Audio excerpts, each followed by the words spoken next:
Why volatility, uncertainty, complexity, and ambiguity are not problems to solve. They are conditions to master. In the summer of 2007, Nokia was the most successful mobile phone company on earth. It held more than 40% of the global handset market. Its phones were in the pockets of over 1 billion people. Its brand was synonymous with reliability. Its engineers were among the best in the world. Its financials were extraordinary. Inside Nokia's headquarters in Espoo, Finland, executives reviewed the new device Apple had just announced. A touchscreen smartphone with no physical keyboard. A device that one Nokia executive famously described as interesting, but not a threat. Nokia had its own smartphone division. Nokia had patents. Nokia had scale, distribution, capital, and talent. On every measurable dimension, Nokia was more prepared for the smartphone era than almost any other company in the world.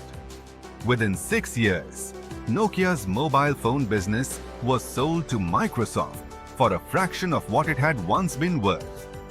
The engineers were not incompetent. The executives were not foolish. The company had not stopped working hard. What happened to Nokia was not a failure of execution. It was a failure of orientation.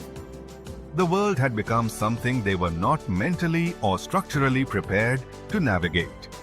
The world had become VUCA. And Nokia had no map for it. Welcome back to The Catalyst. This is episode 11.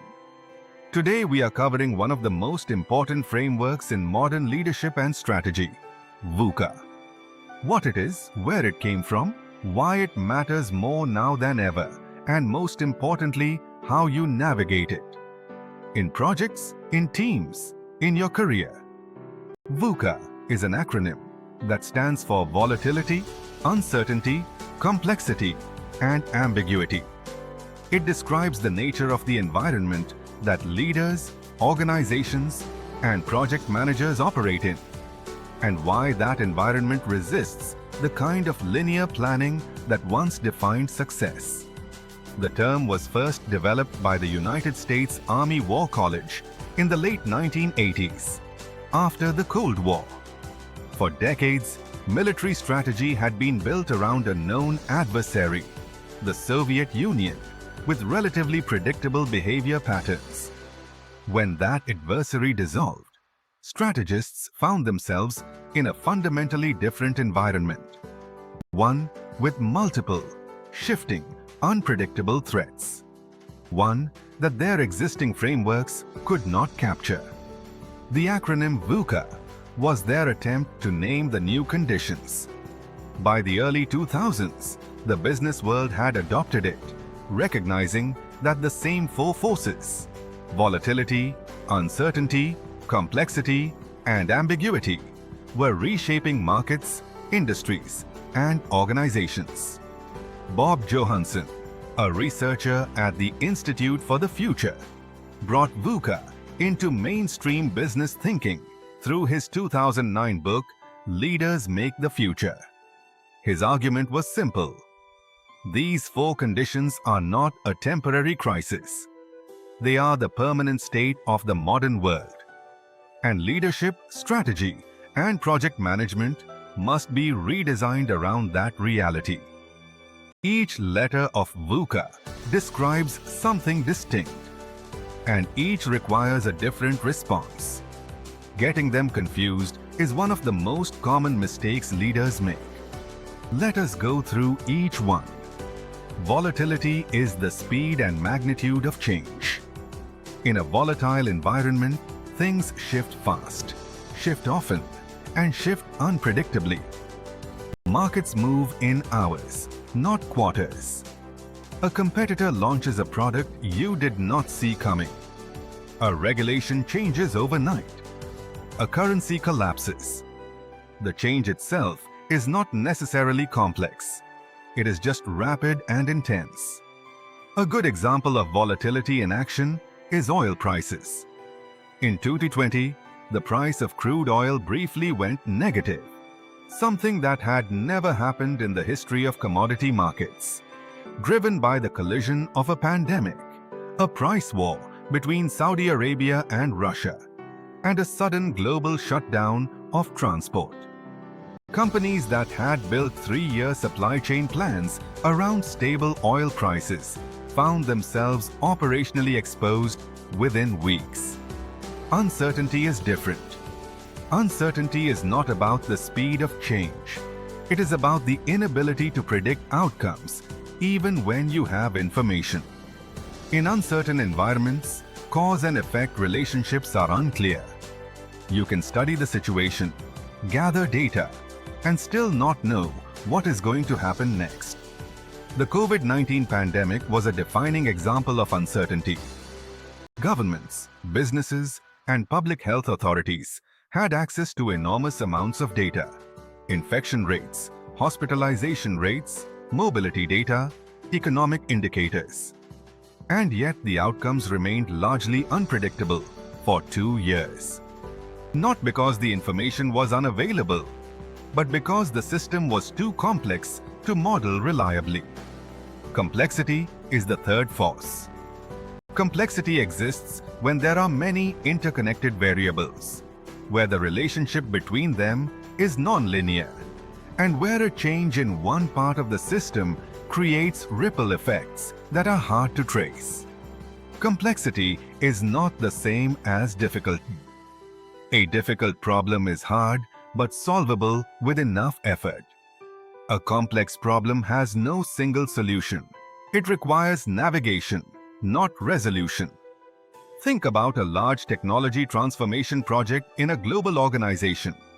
You have regulatory environments in 15 countries. You have legacy systems built on different architectures. You have user populations with different working patterns. You have vendors with competing interests. You have leadership teams with different risk appetites. Change anything, and something else shifts in response. That is complexity. Ambiguity is the fourth force. Ambiguity exists when the situation itself is unclear, when you do not have enough information to know what kind of problem you are dealing with, or when the same information can be interpreted in multiple different ways. Kodak is the textbook case here. In 1975, a Kodak engineer named Steve Sasson invented the world's first digital camera. Kodak's leadership looked at this invention and faced a genuinely ambiguous question. Was this the future of photography, or a curiosity that would never replace film? The information was ambiguous. The market signals were ambiguous. Kodak made a call. It doubled down on film. The ambiguity, misread, became a catastrophic strategic error. These four forces are not always present simultaneously, but in the modern operating environment, they often are. And they require 4 different kinds of responses. That is where VUCA Prime comes in. Bob Johansson's contribution was not just to name the problem. It was to name the response. He called it VUCA Prime, and the acronym flips. Against volatility, the response is vision. When the environment is changing fast and unpredictably, the counter is not to resist the change. It is to have a clear, compelling, directional vision that holds constant even as everything else shifts. Vision does not make volatility disappear. It gives your team a stable anchor point so they can move decisively rather than reacting in panic. Amazon's leadership principle of working backwards from the customer is a vision-based response to volatility.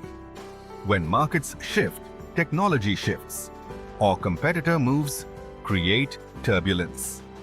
Amazon returns to the same question. What does the customer actually need? That directional clarity is what allowed them to pivot from an online bookstore to cloud computing to same-day grocery delivery within a single decade. Against uncertainty, The response is understanding. Since you cannot predict outcomes in uncertain environments, the counter is not to pretend you can forecast with confidence. It is to invest in understanding. Through scenario planning, through listening to weak signals, through building feedback loops that give you early information rather than late. Against complexity, the response is clarity. In a complex environment, leaders often add more complexity, more processes, more layers, more decision gates. The VUCA prime response is the opposite. Simplify where you can. Make roles clear. Make priorities clear. Make decision rights clear. Clarity does not eliminate complexity, but it gives your team a fighting chance to navigate it. Against ambiguity, the response is agility. When you cannot read the situation clearly, the worst thing you can do is make a large, irreversible bet based on your best guess. The VUCA prime response is to move in shorter cycles, test and learn, build the capacity to change direction quickly. Agility is not the absence of strategy. It is a strategy designed for environments where the full picture may never arrive. Every project manager works in a VUCA environment. Not occasionally, every single day. Requirements change mid-sprint. A key vendor delivers late. A regulatory update rewrites the acceptance criteria. A sponsor is replaced and the successor has different priorities. A global supply chain disruption makes your materials unavailable at the price you planned for. Understanding which VUCA force you are dealing with changes how you respond. That distinction matters enormously. Volatility in a project context calls for a stable project vision and a team that understands the North Star well enough to adapt to changing conditions without losing direction. In Tata Consultancy Services delivery programs, for instance, project managers are trained to maintain a constant connection between daily tasks and strategic outcomes, precisely because the tactical environment changes, but the strategic objective should not. Uncertainty calls for scenario planning rather than single-point forecasts. Instead of committing to a precise go-live date 18 months in advance, a VUCA-aware project manager builds a range of scenarios: an optimistic case, a base case, and a contingency case, and tracks which one is unfolding in real time. Complexity calls for mapping dependencies and simplifying decision flows. Complex projects fail, not because of technical difficulty, but because no one has a coherent picture of how the parts relate to each other. VUCA-aware project managers invest in that picture. Ambiguity calls for agile planning cycles, shorter sprints, earlier releases, faster feedback loops.